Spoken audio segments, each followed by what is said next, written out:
3 petites minutes.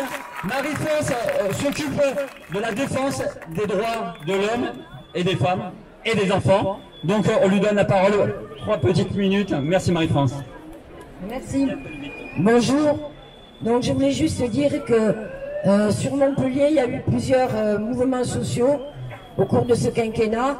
Nous avons eu le mouvement des Gilets jaunes qui a subi une répression policière et judiciaire sans précédent depuis plus de 50 ans. Le gouvernement a tenté de l'éteindre complètement. Il n'y est pas arrivé car les GJ sont très nombreux encore aujourd'hui avec nous là, mais sans gilet. Après, il y a eu le mouvement contre la loi sécurité globale avec des manifestations durant près de 6 mois.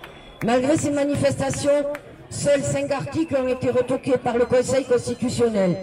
Mais nous savons qu'ils repasseront en catimini comme à leur habitude. Excusez-moi.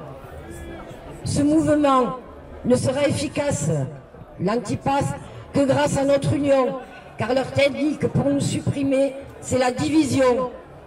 Soyons pour une fois tous ensemble, vax, anti-vax, anti-pass, dans notre lutte, en soutien avec nos pompiers, nos soignants et tous les oubliés de la liste qui vont perdre leur emploi le 15 pour désobéissance. Bravo à eux pour leur courage.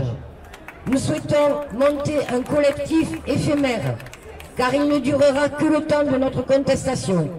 En fin de manif, si vous le souhaitez, retrouvons-nous sur les marches pour échanger nos coordonnées et programmer le soutien que nous devons d'apporter à toutes ces personnes. En exemple, une demande d'être devant l'ARS le 15 à 11 h. Trouvons un moyen de tous communiquer. Dernière chose, il existe à Montpellier un collectif qui s'appelle SIM, Soutien des interpellés de Montpellier, qui a été créé pendant le mouvement des Gilets jaunes, qui est toujours opérationnel et qui organise le soutien des interpellés en manif.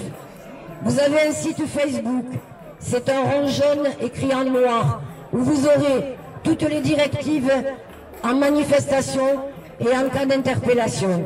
Parce que malheureusement, on a peur qu'il y en ait. Alors,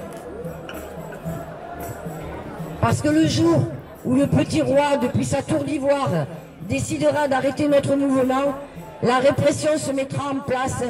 Et même si les forces de l'ordre sont aussi concernées que nous dans cette atteinte à nos libertés fondamentales, ils obéiront aux ordres. Et nous devons être prêts à cette éventualité. Merci pour votre écoute. Et en fin de manif, si vous voulez, on se retrouve sur les marches.